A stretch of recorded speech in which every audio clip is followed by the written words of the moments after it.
Amen. Nous voulons remercier le Seigneur pour ces temps, ces moments que nous avons passés sous son doux regard, ces moments où nous nous sommes fait du bien. Et je voudrais, avant de commencer la prédication, j'allais dire introduire. C'est pas vraiment une introduction à la prédication, mais en tout cas, deux choses que j'aimerais vous dire, deux choses que j'ai à cœur de vous dire. La première de ces choses, c'est par rapport à ce que j'avais dit en quittant, en finissant notre culte de la semaine dernière. Je vous avais invité, je vous avais exhorté même, je dirais, à être participants de nos cultes. Et je veux encore réitérer cela. Soyez et soyons participants de nos cultes. Maintenant que nous sommes pendant un certain moment, un certain temps chez nous à cause de la situation que vous connaissez, on pourrait avoir cette tendance, cette manière de faire, de se laisser aller et de consommer le culte.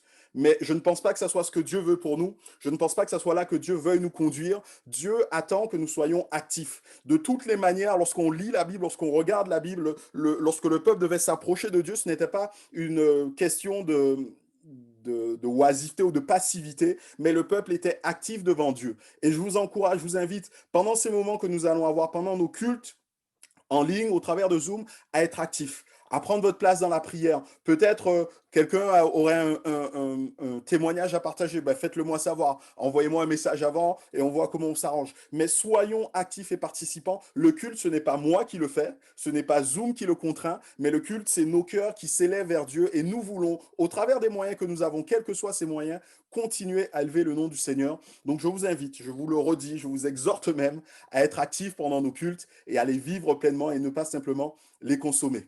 Je voudrais aussi, bien sûr, faire référence à la situation que nous connaissons. Vous savez que cette situation est compliquée. Nous sommes chez nous, maintenant, nous sommes en confinement, mais à la situation déjà compliquée de sanitaire se rajoute une situation sécuritaire compliquée. Vous avez comme moi entendu ce qui s'est passé à Nice et certainement peut-être aussi à Lyon. J'entendais ça en venant ce matin. Je n'avais pas entendu ce qui s'était passé, mais a priori à Lyon aussi, il y a un prêtre orthodoxe qui s'est fait tirer dessus. Et ce serait, alors on ne sait pas encore, mais à voir comment ça va se passer. Mais tout ça pourrait nous plonger dans la crainte et dans le doute. Et ça se comprend. Mais ce que je voudrais faire, c'est vous renvoyer à quelques semaines en arrière où notre frère Thierry Euzet avait partagé avec nous cette prédication, le confinement selon Dieu. Et j'ai réécouté certains extraits de cette prédication puisqu'il y avait des choses qui m'étaient revenues. Et je pense que lorsque notre frère a partagé cela avec nous, merci, notre frère est inspiré sur le moment, mais souvent on ne se rend pas compte de ce que Dieu peut vouloir dire encore un peu plus loin et de ce qui nous concerne. Et je pense qu'il y a des choses qui étaient bonnes et qui sont bonnes pour nous. Dieu est celui qui veut nous enseigner et nous avons des choses à comprendre. Et quand Dieu, et c'est ce que notre frère nous disait, quand Dieu nous conduit dans un temps de confinement, il veut aussi nous amener à changer quelque chose. Nous ne pouvons pas sortir de ce confinement comme nous en sommes rentrés. Et j'ai envie de me dire que si le Seigneur permet que nous soyons là encore dans un confinement, au début, je sais, je peux vous le dire, moi, ça m'a vraiment dérangé. Je me suis dit, oh là là, on va recommencer les cultes en Zoom, on va recommencer ci, on va recommencer ça. Et je voyais la galère que ça allait être. Mais après un temps de prière qu'on a eu jeudi, je me suis dit, et quelqu'un m'a appelé encore vendredi matin, m'a encouragé dans ce sens, et merci Seigneur. Mais je me suis dit, mais Seigneur, si c'est toi qui as voulu ça, tu as une raison pour nous. Et nous voulons rester, et je vous souhaite de rester dans ce que Dieu a prévu pour nous. De ne pas nous hâter à sortir. Peut-être que vous êtes là impatient de vous dire, mais quand est-ce que ce sera fini? Vivement mi-décembre, début janvier, ou que sais-je encore, quand ce sera fini. Mais je pense que nous ne devons pas nous hâter à sortir, mais nous devons prendre le temps de recevoir ce que Dieu a à nous donner. Et un des exemples que Thierry avait pris avec nous à ce moment, c'était l'exemple d'Adam, pardon. Il avait dit que le jardin d'Éden était comme une espèce de confinement, un endroit où Dieu avait planté, avait établi Adam pour pouvoir cultiver le jardin. Et là, alors que j'aurais écouté ça, il y a des choses qui sont venues et qui m'ont encore interpellé. Adam avait pour but de cultiver le jardin alors qu'il était là dans le confinement. Et on se rend compte quoi? Que le serpent, qui est un animal des champs, donc qui n'avait rien à faire dans le jardin, s'est retrouvé dans le jardin. Parce que Adam n'a pas vécu le temps de confinement que Dieu lui donnait, que Dieu lui imposait, comme Dieu lui demandait de le faire. Il s'est retrouvé dans une situation difficile. Il s'est retrouvé là avec un animal qui n'aurait pas dû y être. Et pour nous, mes bien-aimés, j'aimerais vous encourager, vous dire, mais soyons et restons dans la pensée de Dieu. Nous sommes là peut-être dans un temps de confinement, mais Dieu a une vision pour nous. Dieu veut quelque chose. Il y a bien sûr une vision spirituelle à avoir de ces moments et à comprendre que Dieu s'attend et s'attend à ce que vous fassiez quelque chose. Et c'est à vous de le faire. Dieu ne le fera pas pour vous. C'est à vous de le faire. Et dans tout ce temps que nous vivons, soyons vigilants. On peut bien sûr être pris de crainte et de peur et c'est normal et je le comprends tout cela. Mais même si nous sommes pris de peur et de crainte, nous devons toujours ramener nos pensées à ce que Jésus, à ce que Dieu veut pour nous. Nous ne pouvons pas laisser nos cœurs aller à la peur. Il nous a laissé la paix, Jésus-Christ. Il nous a dit, je vous donne ma paix, je vous laisse ma paix, non pas la paix du monde. Et nous ne pouvons pas laisser les événements de ce monde attenter à notre peur, attenter à notre tranquillité. Dans cette période que nous allons vivre, vous allez sûrement entendre beaucoup de choses, beaucoup d'informations. Certains vont vous dire, voilà, telle chose, c'est de Dieu. Voilà même peut-être certains, je l'ai entendu, certains sont en train de dire, voilà le vaccin, je vais le dire clairement. Certains ont dit, mais le vaccin qui sera trouvé sera le signe de la bête. Mais j'aimerais vous dire, mes bien-aimés, que pour l'instant, il n'y a aucun vaccin de trouver. Et ça se trouve, il n'y aura jamais aucun de vaccin de trouver. Il y a des maladies, le sida en fait partie, où il n'y a pas de vaccin. Alors comment dire que ce serait le signe de la bête? On ne sait pas toutes ces choses. Et ce qu'on peut savoir, parce que la Bible nous le révèle, c'est que le signe de la bête, ce sera des hommes qui l'auront pris pour se rebeller contre Dieu. Vouloir se protéger d'une maladie, ce n'est pas se rebeller contre Dieu. Alors comprenez bien que toutes les informations que vous allez avoir vont peut-être vous inciter à avoir peur et ainsi de suite, mais remettez tout ça entre les mains du Seigneur et arrêtez-vous à ce que la parole de Dieu nous dit. Et soyons certains que Dieu est au contrôle de toute cette situation, que Dieu est au contrôle de tout ça. Voilà, je referme la parenthèse, les deux choses que je voulais vous dire, que je voulais partager avec vous. Je ne vais pas prendre plus de temps parce que je veux quand même qu'on puisse prendre le temps de lire la parole de Dieu et nous allons continuer notre lecture du livre des Éphésiens. Nous ouvrons nos Bibles au livre des Éphésiens, à l'épître des Éphésiens, au chapitre 1er et nous allons lire maintenant à partir du verset 15 jusqu'à la fin du chapitre 1er, donc jusqu'au verset 23. Éphésiens 1er, verset 15. Je vous laisse le temps de chercher puisque je pense que chez vous aussi vous cherchez. Vous avez vos Bibles sous la main. Si vous avez trouvé, dites Amen. Ça ne sert à rien de dire Amen, je ne vous entends pas. Allez, juste une petite plaisanterie. Éphésiens 1er, verset 15, on lit ensemble. C'est toujours Paul qui parle et qui dit « C'est pourquoi, moi aussi, ayant entendu parler de votre foi au Seigneur Jésus et de votre charité pour tous les saints, je ne cesse de rendre grâce pour vous, faisant mention de vous dans mes prières, afin que le Dieu de notre Seigneur Jésus, le Père de gloire, vous donne un esprit de sagesse et de révélation dans sa connaissance, et qu'il illumine les yeux de votre cœur pour que vous sachiez quelle est l'espérance qui s'attache à son appel, quelle est la richesse de la gloire de son héritage qu'il réserve aux saints, et quelle est envers nous qui croyons l'infinie grandeur de sa puissance se manifestant avec efficacité par la vertu de sa force. Il l'a déployé en Christ en le ressuscitant des morts. Pardon, je me suis perdu. Il l'a déployé en Christ en le ressuscitant des morts et en le faisant asseoir à sa droite dans les lieux célestes, au-dessus de toute dénomination, de toute autorité, de toute puissance, de toute dignité et de tout nom qui peut se nommer non seulement dans ce siècle présent, mais encore dans le siècle à venir. Il a tout mis sous ses pieds et il a donné pour chef suprême à l'Église, qui est son corps, la plénitude de celui qui remplit tout en tous. Amen. Oula. Il y a eu un petit problème avec la vidéo, excusez-moi. La plénitude de celui qui remplit tous en tous. Amen. Je veux qu'on s'entretienne un instant sur ce passage qui est une prière de l'apôtre Paul. Dans la Bible, on trouve quelques prières, et notamment celle de l'apôtre Paul, et je vous encourage vraiment à lire, et peut-être que ça fera un jour l'occasion d'une série que nous allons prendre, les prières de l'apôtre Paul. Ces prières sont tellement belles, sont tellement inspirées, sont tellement profondes. Je pense que si Dieu a permis que les prières de l'apôtre Paul soient là, ce n'est pas parce qu'il y avait un nombre de mots, un nombre de lignes à remplir dans la Bible et qu'il fallait bien trouver quelque chose pour le faire. Ce n'est pas parce que Paul avait ses pensées qui allaient dans tous les sens et qu'il écrivait ce qui lui passait par la tête, mais vraiment parce que le Saint-Esprit a voulu par là nous enseigner certaines choses et certaines vérités. Et quand on lit les prières de l'apôtre Paul, quand on lit et qu'on cherche à les comprendre, on se rend compte de la profondeur que nous trouvons dans ces prières. Elles sont pour nous utiles et même, j'ai envie de dire, indispensables pour comprendre quelque part peut-être pour nous aussi notre manière de prier, pour nous apprendre à prier, pour que nous grandissions dans notre prière, pour que nous sachions ce qu'il convient de demander. Quand vous regardez ce que Paul demande, Paul prie essentiellement pour des biens spirituels.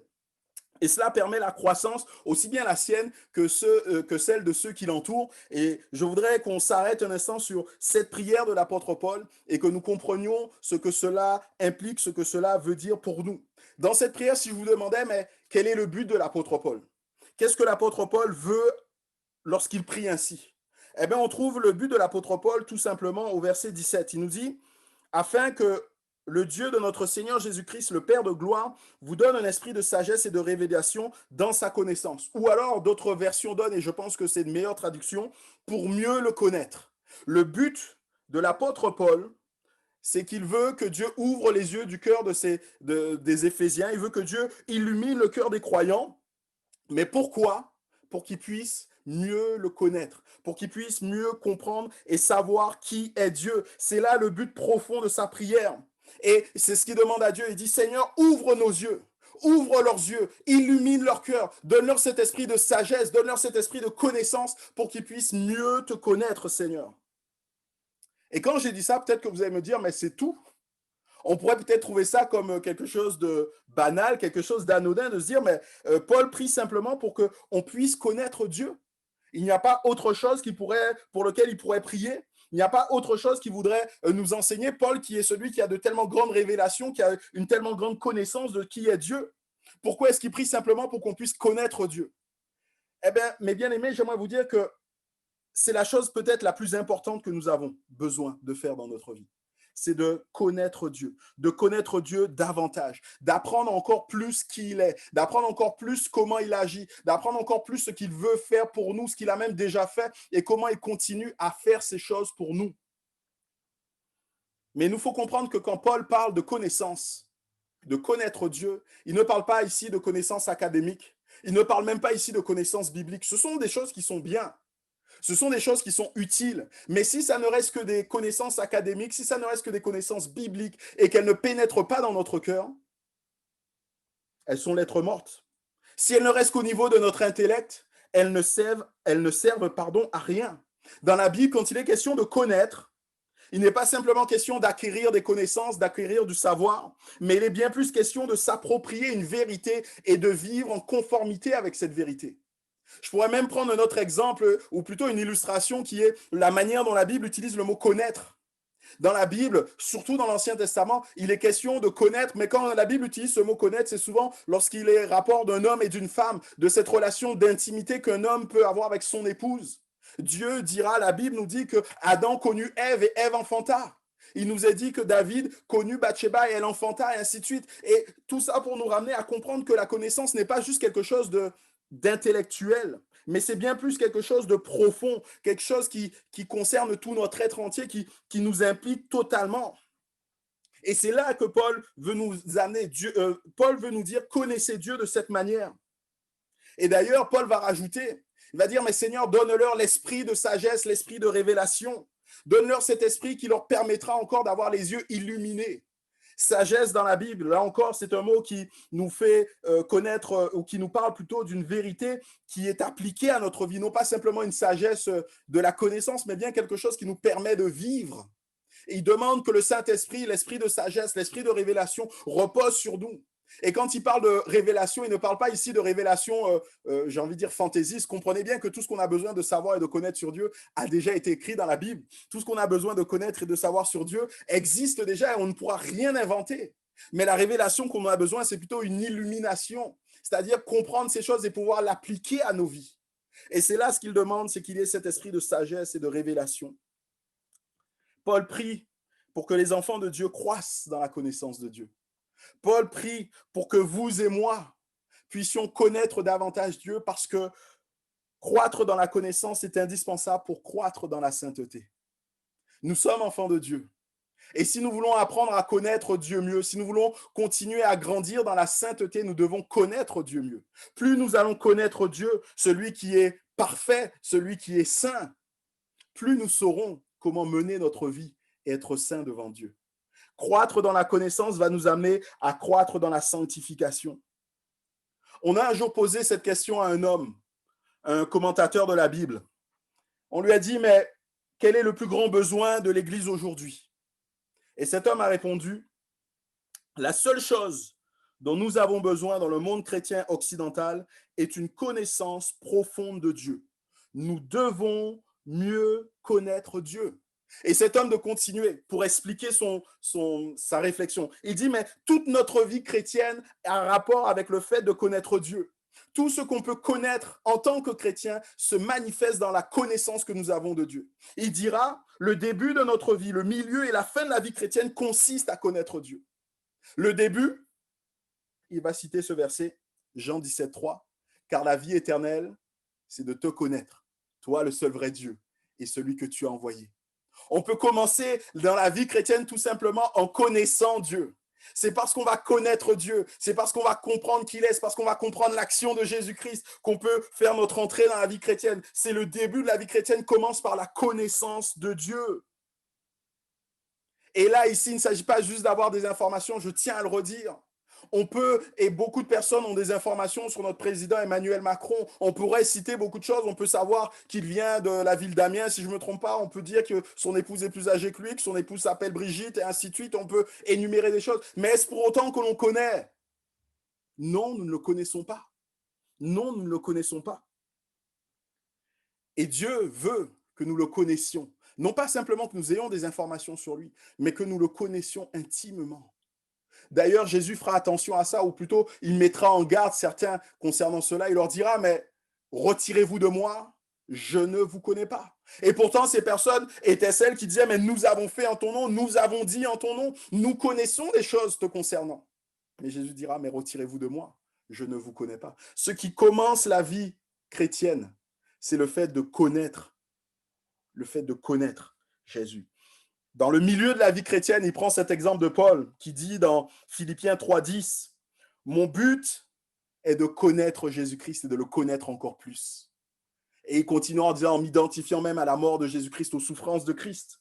Le grand désir de Paul, le plus grand désir de cet homme qui connaissait tellement de choses sur Dieu, c'est de connaître Christ.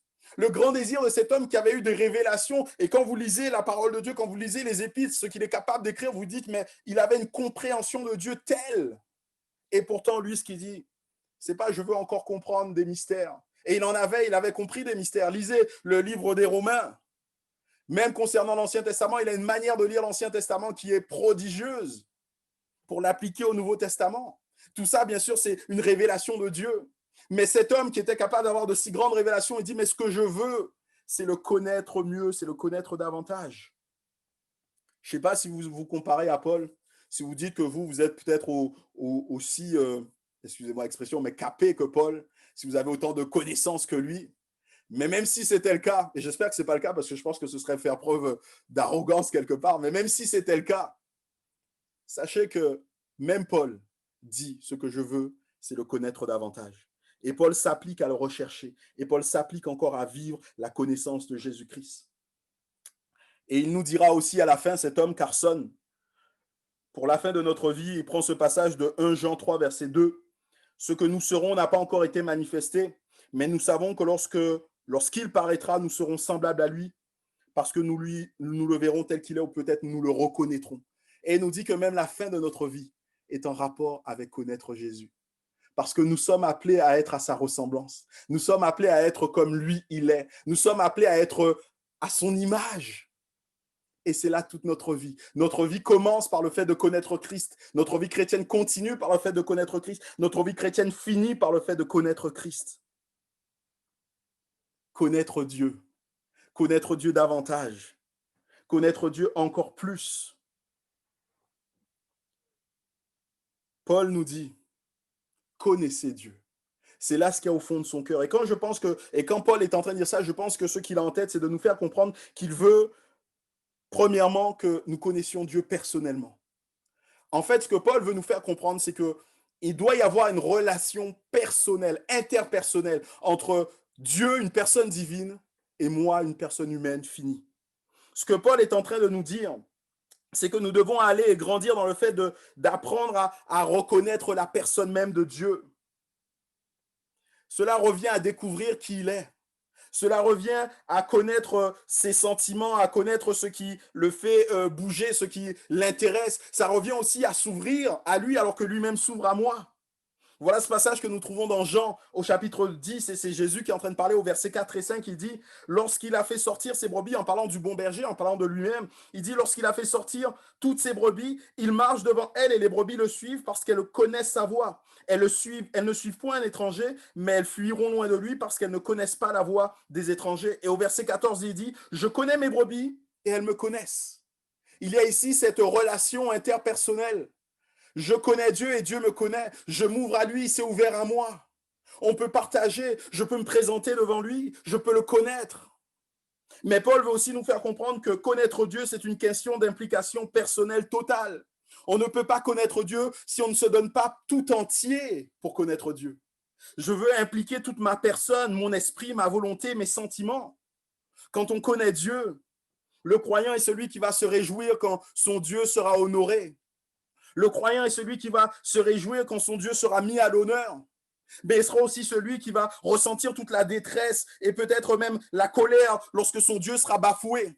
Moi, j'aime ces paroles de David au psaume 69 où David dit « Car le zèle de ta maison me dévore et les propos déshonorants de ceux qui te déshonorent sont tombés sur moi. » Alors qu'on est en train d'insulter Dieu, il prend ça pour lui. Alors, je tiens à faire une grande parenthèse, ou plutôt une petite parenthèse. Lorsqu'il dit qu'il prend ça pour lui, ce n'est pas comme ce que nous voyons actuellement dans le monde où nous sommes, où certains hommes vont s'ériger comme étant les justiciers de Dieu. Dieu n'a pas besoin de justicier. Mon Dieu est tout-puissant et n'a pas besoin de moi pour se faire justice. Il dira à moi la justice. Il dira qu'il viendra le moment où il rendra à chaque homme selon sa justice. Il jugera tout homme et il n'a pas besoin de moi pour ça. Mais David était tellement imprégné de l'amour qu'il avait pour Dieu que lorsque on insultait Dieu, c'est comme si on l'insultait personnellement. Il prenait ça pour lui. Il vivait cela personnellement. Et même, il éprouve la plus grande honte et le plus grand chagrin lorsqu'il est lui-même l'auteur de souffrances, d'offenses vis-à-vis de Dieu. Vous connaissez ces passages du psaume 51 ou du psaume 32 qui sont des psaumes de pénitence qui nous parlent de David qui se repent devant Dieu et comment David a compris qu'il avait offensé Dieu et comment il est sincère dans ses propos parce qu'il s'est engagé totalement, parce qu'il s'est donné tout entier. La connaissance de Dieu est aussi une question d'implication personnelle. La connaissance de Dieu est aussi et surtout une affaire de grâce et nous devons le comprendre. Si nous pouvons aller jusqu'à Dieu, si nous pouvons venir vers Dieu, c'est parce que Dieu lui-même est venu vers nous. C'est parce que Dieu lui-même s'est révélé à nous. La Bible nous dit, et c'est dans le chapitre 2, nous lirons sûrement cela la prochaine fois, Éphésiens 2, versets 8 et 9. Car c'est par la grâce que vous êtes sauvés par le moyen de la foi. Et cela ne vient pas de vous, c'est le don de Dieu. Ce n'est point par les œuvres, afin que personne ne se glorifie. Ce n'est pas nous qui avons choisi Dieu, c'est lui qui est venu vers nous, c'est lui qui nous a choisis. Ainsi, ce qui compte, ce n'est pas tant que je connaisse Dieu, mais que lui me connaisse.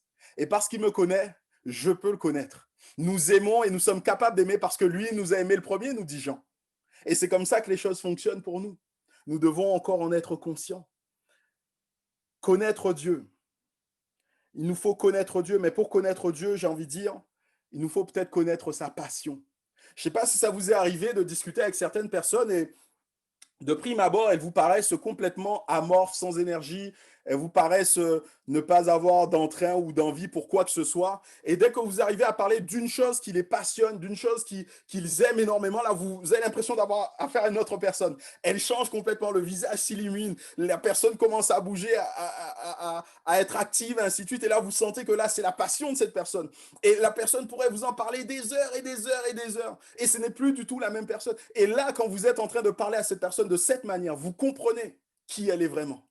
Vous savez que la vraie personne, c'est celle-ci, pas celle que vous aviez quelques minutes avant, pas celle que vous avez vue avant, mais c'est celle-ci qui est pleine de motivation. Et quelque part, je pense que nous avons besoin, pour connaître réellement Dieu, savoir quelle est sa motivation. Savoir ce qu'il a au fond du cœur, ce qu'il y a au fond de ses tripes, excusez-moi d'utiliser cette expression. Et c'est ce que Paul veut nous faire comprendre. Paul veut nous dire, mais voilà ce qu'il y a au fond des tripes du Seigneur, voilà quel est son objectif, voilà quel est son but, et il le dira au verset 18, qu'il illumine les yeux de votre cœur pour que vous sachiez quelle est l'espérance qui s'attache à son appel. Ici, Paul va nous donner la possibilité de comprendre qui est Dieu, la possibilité de connaître Dieu. Il va donc pointer du doigt l'objectif de Dieu et va nous dire mais qu'il illumine les yeux de votre cœur pour que vous sachiez quelle est l'espérance qui s'attache à son appel. Notre appel fait référence à notre passé, ou plutôt au passé, au fait que Dieu a élu un peuple, au fait que Dieu a choisi un peuple. L'appel de Dieu a retenti et est une invitation à le connaître. L'appel de Dieu qui a retenti est une invitation à vivre en communion avec lui, à vivre avec lui pour l'éternité, de ne jamais s'éloigner de lui. Cette invitation au salut a plein de choses qu'elle comporte et on l'a déjà vu la semaine dernière. Pour ceux qui étaient présents, je vais en faire un récapitulatif rapide. On les trouve dans les versets 4 à 14 de cette première épître de Paul aux Éphésiens. Il nous est dit que nous avons été choisis avant la création du monde.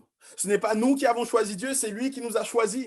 Et il ne nous a pas choisis, rappelez-vous, je vous le disais, je prenais cet exemple de lorsque nous étions petits dans la cour d'école et qu'on choisissait les membres de son équipe. Il ne nous a pas choisis parce qu'on était les meilleurs. Il nous a choisis parce qu'il nous aimait. Il nous a choisis parce que lui nous aimait. Il nous a prédestinés à être des enfants adoptifs. C'est-à-dire qu'il nous a fait rentrer dans sa famille. Et j'avais dit la semaine dernière qu'il s'agit ici d'une adoption plénière. Il ne fait pas simplement que lier un lien avec nous, un lien administratif, mais bien plus, il nous fait rentrer dans sa famille. Il dit, vous êtes mes enfants, vous avez toujours été mes enfants et vous le serez toujours. Nous sommes rachetés et pardonnés. Le sacrifice de Christ à la croix a payé le prix en faveur de chacune des personnes élues. Et il nous faut nous soumettre à ce sacrifice pour être affranchis de toutes nos iniquités. Nous sommes devenus héritiers. Ça, c'est la suite logique et j'ai envie de dire la prochaine étape d'être devenu enfant de Dieu. Nous sommes devenus héritiers parce que nous sommes ses enfants de plein droit. Mais nous sommes aussi marqués par l'empreinte du Saint-Esprit. Oui, tout vrai croyant a reçu cette empreinte, a reçu le Saint-Esprit dans sa vie, qui atteste et qui dit qu'il est enfant de Dieu et qui lui permet de crier Abba Père. Notre appel nous parle du passé, mais l'espérance nous parle de notre futur. L'espérance dans le Nouveau Testament n'a jamais rapport avec quelque chose d'incertain. Vous savez, nous, lorsqu'on l'utilise en français, cela a une notion d'espérance, tout simplement, de conditionnalité, en fait. On dit que le laboureur sèmera et peut-être qu'il récoltera, il espère récolter. On ne sait pas s'il n'y a pas de catastrophe naturelle, s'il y a suffisamment d'eau, et ainsi de suite, et ainsi de suite. Mais quand la Bible nous parle d'espérance, elle nous parle de quelque chose de certain. L'espérance renvoie à quelque chose de certain, mais qui n'a pas encore été manifesté. Voilà ce que nous dit Jean dans la première épître de Jean, chapitre 3, versets 1 à 2. Bien-aimés, nous sommes maintenant enfants de Dieu, et ce que nous serons n'a pas encore été manifesté. Mais nous savons que lorsque cela sera manifesté, nous serons semblables à lui, parce que nous le verrons tel qu'il est. Quiconque a cette espérance en lui se purifie comme lui-même est pur. Notre espérance nous renvoie à quelque chose qui n'est pas encore manifesté, mais qui est certain, qui arrivera. Nous parle bien sûr du futur. L'espérance qui s'attache à son appel, nous parle de la destination éternelle de chaque chrétien. Dieu nous a appelés à être avec lui pour l'éternité. Dieu nous a appelés à demeurer avec lui pour l'éternité. Et moi, j'aime beaucoup le fait que Paul relie l'espérance à l'appel, ou plutôt qu'il relie l'appel à l'espérance. Tout ça pour nous faire comprendre que tout ce qui se passe entre ces deux moments est forcément lié. Ça a commencé par l'appel et ça finira par l'espérance. Et tout ce qui se passe là, entre tout ça, c'est forcément lié. Tout trouve sa source dans l'appel de Dieu et tout trouve son accomplissement dans l'espérance que nous avons dans cet appel. Et c'est là ce que Dieu veut pour nous. La passion de Dieu, c'est ça. Tout ce que Dieu a entrepris. Jésus-Christ qui vient sur cette terre, Jésus-Christ qui meurt pour nos péchés, Jésus-Christ qui ressuscite, tout cela n'avait qu'un but, c'était pour notre appel. Et tout cela va nous conduire à une chose, à notre espérance. Paul nous dit, voilà quelle est la passion de Dieu. La passion de Dieu, c'est le salut de l'humanité, c'est le salut des hommes. La passion de Dieu, c'était de te racheter, c'était de te choisir, c'était de te prédestiner, c'était de faire de toi son héritier, c'était de faire de toi le sceau du Saint-Esprit, c'était de mettre en toi le sceau du Saint-Esprit. Ça, c'est la passion de notre Dieu. Et il va continuer, l'apôtre Paul. Il va nous dire, mais il n'y a pas simplement une passion, mais cette passion est débordante. Il y a un amour profond dans cette passion, verset 19, et qu'elle est envers nous qui croyons l'infinie grandeur de sa... verset 18, et quelle est la richesse de la gloire de son héritage qu'il réserve au sein, la fin du verset 18. Oui, il est facile pour nous de penser que nous allons hériter de Dieu. On a ce passage de Romains qui nous dit, or si nous sommes enfants, nous sommes aussi héritiers de Dieu et co-héritiers de Christ, si toutefois nous souffrons avec lui afin de prendre part à sa gloire. Oui, il est facile pour nous de se dire, mais on va hériter de Christ. Dieu est tout puissant. Dieu a tout. Donc forcément, il a des choses à nous donner, il a des choses à nous communiquer. Qu'as-tu que tu n'aies reçu? Et si tu l'as reçu, pourquoi t'en glorifies-tu? Il n'y a rien de ce que nous possédons qui ne soit de nous-mêmes. C'est forcément quelque chose que Dieu nous a donné. Mais ici, dans ce passage, je ne pense pas que la traduction soit bonne. En tout cas, pas de la manière dont elle est donnée. Il nous est dit, et quelle est la richesse de la gloire de son héritage qu'il réserve aux saints? Mais je pense plutôt que quelle est la richesse de la gloire de son héritage au milieu des saints? Ce qu'il nous faut comprendre ici, c'est que Paul est en train de nous dire que nous sommes, tu es, nous sommes tous en ciel. l'héritage de Dieu. Nous sommes tous entiers l'héritage de Dieu. Et peut-être que là, tu dis, mais qu'est-ce que Dieu peut bien hériter de moi? Que suis-je pour que Dieu hérite de moi? J'aimerais te renvoyer à ce passage que l'on trouve dans Matthieu 13 qui nous parle de la parabole du trésor caché, de la perle de grand prix. Et on se rend compte de quoi? On se rend compte que la perle, le trésor a de la valeur. Et celui qui a trouvé la perle, celui qui a trouvé le trésor, sait qu'il a de la valeur. Ce n'est pas une erreur de jugement. Et ce qui est encore plus beau, c'est que la valeur est fixée par le prix qui a été payé pour nous acquérir. Et vous savez quel prix a été payé pour nous acquérir? Jésus-Christ, Dieu, qui est mort sur la croix pour mes péchés. Dieu réconciliant le monde avec lui-même. Voilà le prix qui a été payé pour mes péchés. Voilà la valeur qui est la mienne. Chaque croyant et l'Église tout entière est l'héritage de Dieu. Vous, au contraire, vous êtes un peuple choisi, des prêtres royaux, une nation sainte, un peuple racheté, afin de proclamer les louanges de celui qui vous a appelé des ténèbres à son admirable lumière. Nous sommes l'héritage de Jésus. Nous sommes l'héritage de Dieu. En nous, en moi, il y a l'héritage de Dieu. Mais il ne s'arrête pas là, Paul. Il nous a parlé de la passion de Dieu, il nous a parlé de cet amour que Dieu avait pour nous, mais il veut aussi nous parler des moyens que Dieu met en œuvre pour atteindre sa passion, pour atteindre son objectif. Verset 19. Et quelle est envers nous qui croyons l'infinie grandeur de sa puissance se manifestant avec efficacité par la vertu de sa force.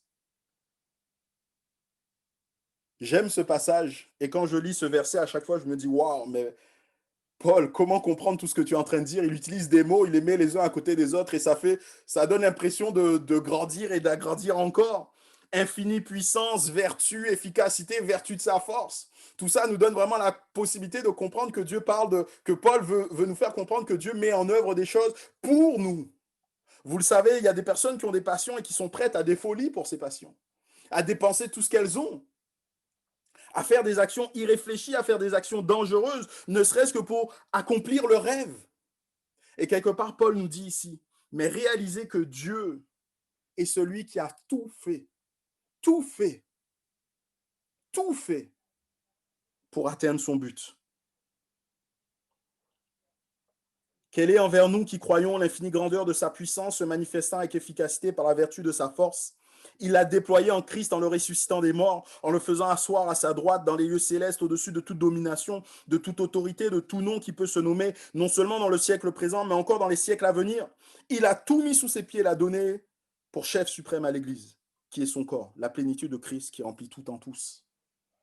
Il était prêt à faire face à la mort à cause de sa passion. Et vous allez me dire, mais c'est banal pour un Dieu d'éternité, pour le Dieu qui ne peut pas mourir, de faire face à la mort. Mais nous devons réaliser que, et c'est la Bible qui nous le dit, qu'il aurait pu, bien sûr, annihiler la mort et ne pas mourir. Mais il a choisi, lui qui était éternel, de se réduire. Il s'est dépouillé, Jésus-Christ, pour venir comme un serviteur, pour mourir pour mes péchés, pour mourir pour moi, pour se donner tout entier dans ce qu'il connaissait, pour que je sois changé. Il a accepté la limitation humaine, il a accepté les faiblesses humaines, il a accepté même de mourir, il a accepté cette mort ignominieuse sur la croix pour mes péchés. Il était prêt à tout, le Seigneur Jésus. Et non seulement il était prêt à ça, mais il était prêt encore à plus. Il était résolu à détruire tout ce qui pourrait faire un barrage, tout ce qui pourrait faire un obstacle entre Dieu et moi. Il a condamné la mort, il a détruit le péché. Vous connaissez ce passage qui nous dit qu'il les a livrés publiquement en spectacle en parlant des autorités, des dominations et des princes de ce monde. Il les a livrés publiquement en spectacle en triomphant d'elle par la croix.